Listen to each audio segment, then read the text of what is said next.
Hazrat Mahmud bin Rabi Ansari thought that he heard from Hazrat Itban bin Malik radiyallahu anhu, who participated in Ghazwa Badr along with Allah's Apostle sallallahu alaihi wasallam, saying, I would lead my people Banu Salim in the prayer whereas there was a channel between me and them.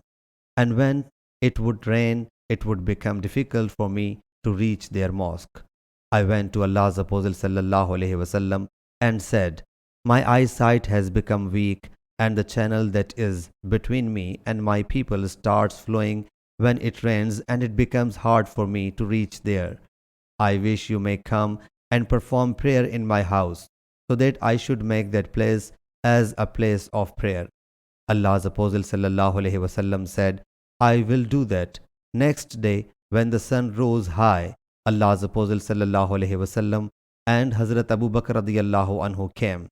Allah's Apostle sallallahu alaihi wasallam asked the permission and I extended him the permission to enter. He did not sit down and asked, where do you want me to perform the prayer in your house? So I pointed to a place where I liked him to perform the prayer. Allah's Apostle sallallahu alaihi wasallam thereupon stood there and pronounced takbeer and we made a row behind him. So he sallallahu alaihi wasallam performed 2 units and performed salutation. When he sallallahu alaihi wasallam performed the salutation, we also did the same. He was stopped to eat khazira, type of food made of meat, which was being prepared for him.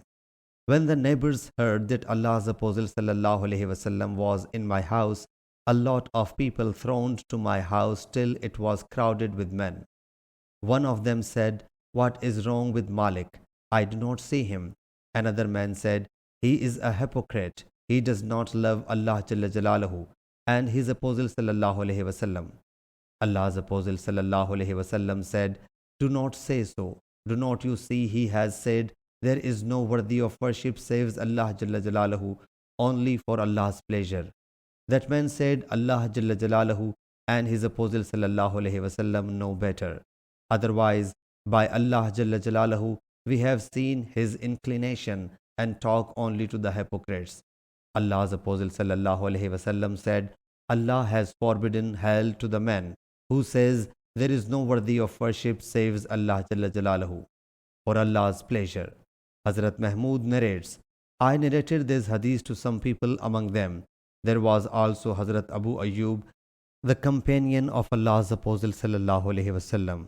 He during the Ghazwa on the land of Rome, in which he passed away, and Yazid bin Muawiyah was their chief, raised an objection against me and said, by Allah Jalla Jalaluhu, I do not think Allah's Apostle sallallahu alaihi wasallam might have said so. It weighed heavily on me, and I vowed if Allah Jalla Jalaluhu kept me safe and sound, and I returned from this Ghazwa, I would ask Itban bin Malik radiyallahu anhu if I found him alive in his people's mosque. So when I returned, I wrapped ihram and started journey till I reached Madina Munawwara, and then went to Banu Salim. Hazrat Itban radiyallahu anhu has grown extremely old and blind and was leading his people in the prayer. When he performed salutation, I saluted him and told him who I was. Then I asked about the hadith and he narrated it in the same way as he had narrated it the first time. Sahih Bukhari, Hadith number 1186.